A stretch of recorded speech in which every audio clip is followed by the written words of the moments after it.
നമസ്കാരം. മലയാളി വാർത്ത ഇൻസൈഡിലേക്ക് സ്വാഗതം. പി ദിവ്യയുടെ റൂട്ട് മാപ്പ് തപ്പി CBI ഇറങ്ങിയാൽ കുടുങ്ങാൻ പോകുന്നത് കണ്ണൂരിലെ ചെങ്ങളായി മാഫിയ. ഏത് പേര് പുറത്തേക്ക് വരാതിരിക്കാനാണോ പിണറായി സർക്കാരിന്റെ കാലത്ത് നവീൻ കേസ് അട്ടിമറിച്ചത്? ഭരണം മാറിയതോടെ എല്ലാം തിരിച്ചടിച്ചു. കണ്ണൂർ CPM നേതൃത്വം നേരിടുന്നത് സമാനതകളില്ലാത്ത പ്രതിസന്ധിയാണ്. സതീശൻ സർക്കാർ അധികാരമേറ്റെടുത്ത് CPM-നിട്ട് ആദ്യം പൊട്ടിച്ചത് CBI അന്വേഷണം തന്നെയായിരുന്നു. നേരറിയാൻ CBI ഇറങ്ങുമ്പോൾ പി ദിവ്യയിൽ മാത്രം ഒതുങ്ങില്ല. വമ്പന്മാർ പലരും വെളിച്ചത്തേക്ക് വരും. കണ്ണൂരിലെ CPM ക്രിമിനൽ കൂട്ടത്തിന്റെ ഭൂമാഫിയ, പെട്രോൾ പമ്പ് മാഫിയ കൂട്ടങ്ങളുടെ അടിവേര് മാന്തും. അന്വേഷണം ചെന്നെത്തുക പ്രബല CPM നേതാക്കളിലേക്കായിരിക്കും എന്നുള്ള കാര്യത്തിൽ ഒരു സംശയവും വേണ്ട.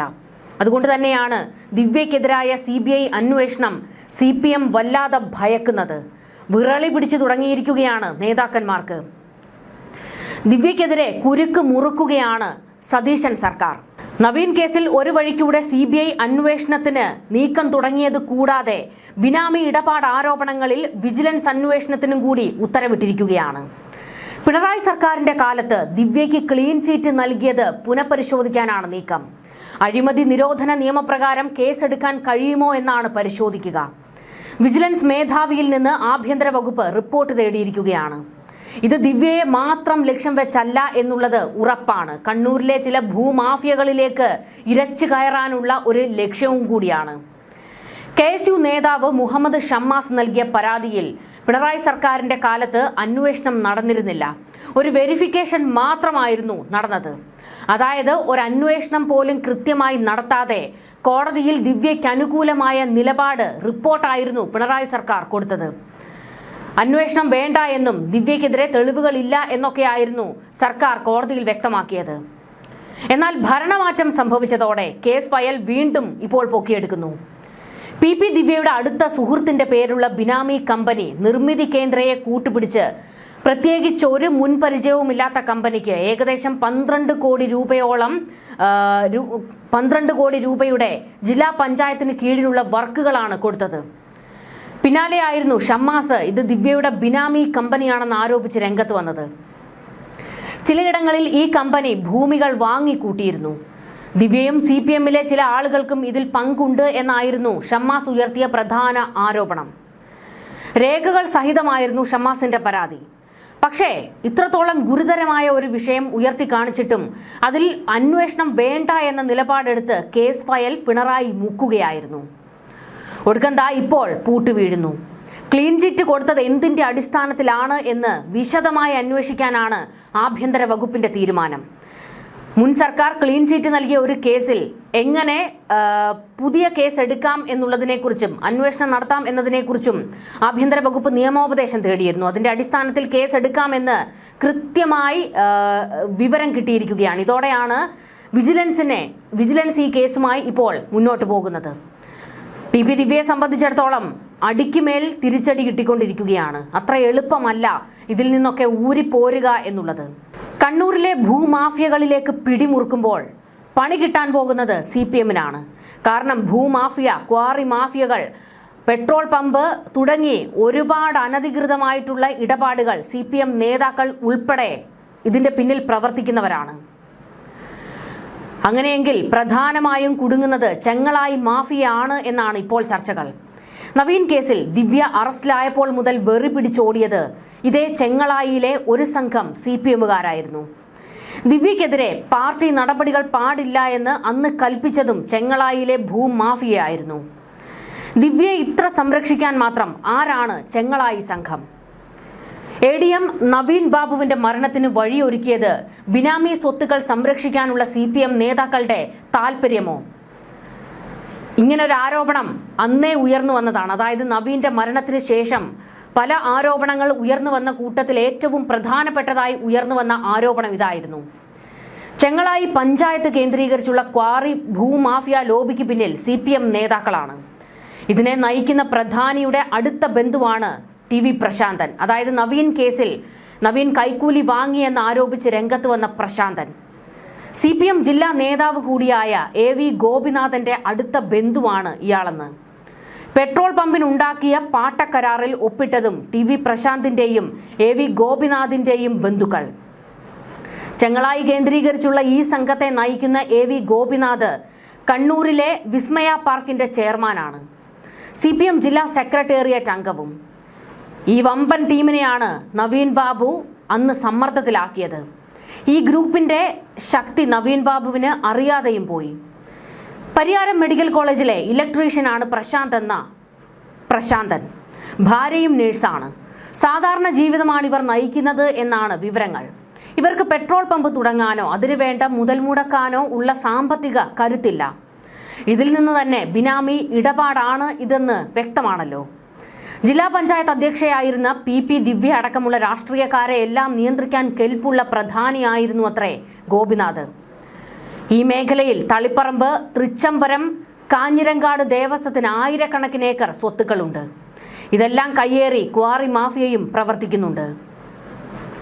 ഇതിൽ കുറെ വസ്തുക്കൾ CPM നേതാക്കളുടെ നിയന്ത്രണത്തിലാണ് എന്നാണ് പ്രധാന ആരോപണം.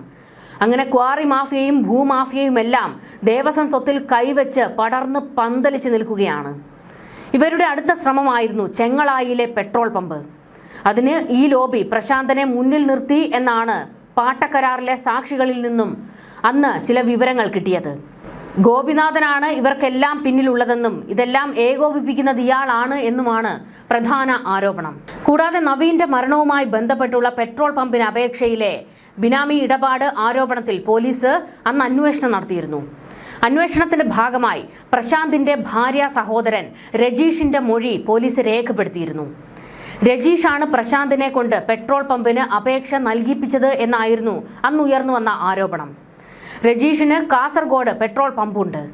കണ്ണൂർ ടൗൺ പോലീസായിരുന്നു രജീഷിന്റെ മൊഴി എടുത്തത്. ദിവ്യയുടെ ബിനാമി അല്ല പ്രശാന്ത് എന്ന് സ്ഥാപിക്കാനുള്ള ഒരു നീക്കമായിരുന്നു ഇതിലൂടെ നടത്തിയത്. പിന്നാലെ പോലീസ് അന്വേഷണവും ധൃതി പിടിച്ചങ്ങ് നടത്തി. ദിവ്യയെ ബിനാമി ആരോപണത്തിൽ നിന്ന് ഊരിയെടുക്കുക എന്നുള്ളതായിരുന്നു പ്രധാന നീക്കം. കാസർഗോഡ് ജില്ലയിൽ പെട്രോൾ പമ്പ് നടത്തുന്ന പ്രശാന്തിന്റെ ബന്ധുവാണ് ചെങ്ങളായിൽ പുതിയ പമ്പിനുള്ള അപേക്ഷ നൽകുന്നതിന് നീക്കം നടത്തിയത് എന്നുള്ള ആരോപണവും അന്ന് ഉയർന്നു വന്നു. എന്നാൽ അത് ദിവ്യയെ രക്ഷിക്കുന്നതിന് വേണ്ടിയുള്ള ഒരു ഇടപെടലായിരുന്നു. CPM നേതാക്കളുടെ ബന്ധുക്കൾ ചേർന്ന് കണ്ണൂരിലെ ഒരു ടൂറിസം മേഖലയിൽ 14 ഏക്കർ ഭൂമി ഇടപാട് നടത്തിയിട്ടുണ്ട് എന്നുള്ള ആരോപണവുമുണ്ട്. ഇതിന് പിന്നിലെ സാമ്പത്തിക സ്രോതസ്സും സംശയത്തിലാണ്. അതിന് പിന്നിലുള്ളവരാണ് പുതിയ പമ്പിനായി പണം ഇറക്കുന്നത് എന്ന ആരോപണങ്ങളും ഉയർന്നു വന്നു. എന്നാൽ ഇതിലേക്കൊന്നും അന്വേഷണം അന്ന് പോയില്ല. ഒരുപാട് ആരോപണങ്ങൾ മാത്രം അന്ന് ഉയർന്നു വന്നപ്പോഴും അതിലൊന്നും കൃത്യമായ ഒരു അന്വേഷണം നടത്താതെ എത്രയും പെട്ടെന്ന് കേസ് ക്ലോസ് ചെയ്യാനുള്ള ഒരു വ്യഗ്രതയായിരുന്നു പിണറായി സർക്കാരിന്റെ കാലത്തുണ്ടായിരുന്നത്. അതായത് ഈ ആരോപണങ്ങൾക്കെല്ലാം ഉത്തരം വേണമല്ലോ. ആരാണ് ഇതിന് പിന്നിൽ ഉള്ളത് എന്നുള്ളതിന് കൃത്യമായ ഉത്തരം വേണമല്ലോ. ഇതുപോലെ കുറച്ചാളുകളെ ബിനാമികളായി ഉപയോഗിച്ചുകൊണ്ട് പലയിടത്തായി CPMകാരുടെ ഭൂമി ഇടപാടുകളും പെട്രോൾ പമ്പ് കേന്ദ്രങ്ങളും ഒക്കെ ഉണ്ട് എന്നുള്ള വിവരങ്ങളുണ്ട്. CPMലെ ബിനാമി മാഫിയയിലേക്ക് വിരൽ ചൂണ്ടുന്നതാണ് ഈ ആരോപണങ്ങളെല്ലാം. നവീൻ ബാബു മരിച്ചതിന് പിന്നാലെ പ്രശാന്തന്റെ പേരിൽ കൈക്കൂലി ആരോപണ പരാതി തയ്യാറാക്കുന്നതിന് ശ്രമം നടന്നു എന്നതായിരുന്നു പ്രധാന വിവരം. തിരുവനന്തപുരത്ത് തയ്യാറാക്കി മുഖ്യമന്ത്രിയുടെ ഓഫീസിലെ ഉന്നതന് പരാതി എത്തിച്ചത് പാർട്ടി പ്രതിനിധികളാണ് എന്നുള്ള വിവരവും അന്ന് പുറത്തു വന്നതായിരുന്നല്ലോ. കരാർ ജീവനക്കാരനാണെന്നും മറ്റേതെങ്കിലും ബിസിനസ് നടത്തുന്ന കാര്യം അറിയില്ല എന്നുമുള്ള റിപ്പോർട്ടായിരുന്നു പരിയാരം മെഡിക്കൽ കോളേജിൽ നിന്ന് മെഡിക്കൽ എഡ്യൂക്കേഷൻ ഡയറക്ടർ നൽകിയത്. പമ്പിന് അപേക്ഷിച്ചത് താനാണെന്ന് TV ചാനലുകളിൽ തന്നെ പ്രശാന്ത് വെളിപ്പെടുത്തിയിരുന്നു. എന്നിട്ടും ഈ റിപ്പോർട്ട് നൽകിയതിന് പിന്നിൽ ഉന്നത ബന്ധങ്ങളുണ്ട്. തന്റെ പേരിൽ നൽകിയത് വ്യാജ പരാതിയാണെന്ന് തെളിഞ്ഞിട്ടും അത് സമ്മതിക്കാതെ പ്രശാന്ത് ഉറച്ചു നിൽക്കുകയായിരുന്നു. അതായത് മുഖ്യമന്ത്രിയുടെ ഓഫീസിലേക്ക് പരാതി താൻ നൽകി എന്ന് ആ വാദത്തിൽ ഉറച്ചു നിൽക്കുകയായിരുന്നു. എന്നാൽ മുഖ്യമന്ത്രിയുടെ ഓഫീസിൽ നിന്ന് വന്ന മറുപടി എന്തായിരുന്നു? അങ്ങനെ ഒരു പരാതി തനിക്ക് കിട്ടിയിട്ടില്ല എന്ന്. എന്നാൽ പിന്നാലെ ഒരു പരാതിയിൽ പ്രശാന്തന്റെ ഒപ്പായിരുന്നില്ല ഉണ്ടായിരുന്നത്. അപ്പോഴും പ്രശാന്തൻ പറഞ്ഞത് എന്താണ്? എനിക്ക് 2 ഒപ്പുണ്ട് എന്നായിരുന്നു. ഇത്തരത്തിൽ ഒരുപാട് ചോദ്യങ്ങൾ, ഉത്തരം കിട്ടാത്ത ഒരുപാട് ചോദ്യങ്ങൾ ബാക്കിയാണ്. അതിനെല്ലാം ഉത്തരം കിട്ടണം. അതിനെല്ലാം കൃത്യമായ അന്വേഷണം ആവശ്യമാണ്. ഇപ്പോൾ ദിവ്യക്കെതിരെ ഉയർന്നു വന്നിട്ടുള്ള ബിനാമി ഇടപാടുകളുമായി ബന്ധപ്പെട്ട ആരോപണത്തിൽ വിജിലൻസ് അന്വേഷണം മുറുകുമ്പോൾ മറ്റൊരു വഴിക്കൂടെ CBIയും പിടിമുറുക്കുകയാണ്. ഇതെല്ലാം ദിവ്യയെ സംബന്ധിച്ചിടത്തോളം അവർക്ക് വലിയ തിരിച്ചടിയാണ്. ഇതിനിടെയാണ് CBI പേടിയിൽ ചില ഫയലുകളൊക്കെ അട്ടിമറിക്കപ്പെടുന്നതായിട്ടുള്ള റിപ്പോർട്ടും പുറത്തു വരുന്നത്. ദിവ്യയുടെ ഫോൺ കോൾ വിവരങ്ങൾ പൂർണ്ണമായും ലഭിക്കില്ല എന്ന പ്രോസിക്യൂഷന്റെ വാദം കളക്ടറേറ്റിൽ നിന്ന് കാണാതായ പങ്കാളിത്ത കരാറും ഈ കേസിനെ വീണ്ടും ദുരൂഹതയിലേക്ക് കൊണ്ടുപോകുന്നുണ്ട്. നവീൻ ബാബുവിന്റെ മരണത്തിനും അധിക്ഷേപ പ്രസംഗത്തിന്റെയും തുടക്കം തളിപ്പറമ്പിലെ ഒരു പെട്രോൾ പമ്പിൽ നിന്നായിരുന്നു. നവീൻ ബാബു പമ്പിന്റെ NOCക്കായി കൈക്കൂലി വാങ്ങിയെന്ന് പമ്പ് ഉടമ പ്രശാന്തൻ മുഖ്യമന്ത്രിക്ക് പരാതി നൽകിയത്രേ. എന്നാൽ പരിയാരം മെഡിക്കൽ കോളേജിലെ താൽക്കാലിക ജീവനക്കാരൻ മാത്രമായ ഒരാൾക്ക് ലക്ഷക്കണക്കിന് രൂപ അല്ല കോടിക്കണക്കിന് രൂപ മുടക്കി ഒരു പെട്രോൾ പമ്പ് ആരംഭിക്കാനുള്ള സാമ്പത്തിക ശേഷിയുണ്ടോ? അത്രയും വലിയ സാമ്പത്തിക ശേഷി എവിടെ നിന്ന് ഇയാൾക്ക് കിട്ടി? തുടങ്ങിയ ചോദ്യങ്ങൾ തുടക്കം മുതലേ ഉള്ളതാണ്. കൂടാതെ പ്രശാന്തനെ മുൻനിർത്തി പിന്നിൽ നിന്നത് വൻ രാഷ്ട്രീയ സ്വാധീനമുള്ള മറ്റാരൊക്കെയോ ആണ് എന്നുള്ളതും ഉറപ്പായിരുന്നു. ഇതോടെ ഈ കേസ് വേറെ ഒരു തലത്തിലേക്ക് നീങ്ങുകയായിരുന്നു. 2024 മാർച്ച് 30 തളിപ്പറമ്പ് തഹസിൽദാർ അന്നത്തെ ജില്ലാ കളക്ടർക്ക് നൽകിയ റിപ്പോർട്ടിൽ ഈ പമ്പിന്റെ പങ്കാളിത്ത കരാർ ഉണ്ടെന്ന് വ്യക്തമായി രേഖപ്പെടുത്തിയിട്ടുണ്ട്. എന്നാൽ നവീന്റെ മരണത്തിന് ശേഷം അന്വേഷണം ശക്തമായപ്പോൾ കളക്ടറേറ്റിൽ നിന്ന് ഈ പങ്കാളിത്ത കരാർ ഫയൽ അപ്രത്യക്ഷമായി.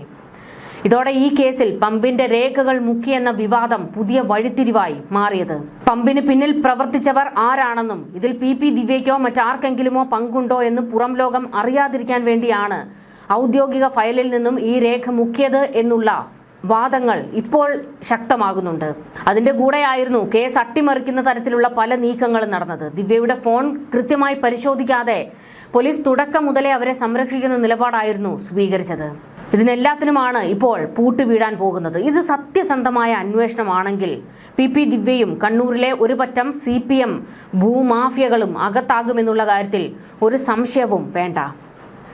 എന്തായാലും ദിവ്യയെ സംബന്ധിച്ചിടത്തോളം ഇനി കാര്യങ്ങൾ അത്ര സുഖകരമല്ല. പാർട്ടി ഈ വിഷയത്തിൽ അധികം ഇടപെടാനും നിൽക്കില്ല. അതുകൊണ്ട് തന്നെ ദിവ്യയ്ക്ക് മുന്നിൽ വലിയ പ്രതിസന്ധികൾ ഉയർന്നു നിൽക്കുകയാണ്. ന്യൂസ് ഡെസ്ക് മലയാളി വാർത്ത ഇൻസൈഡ്.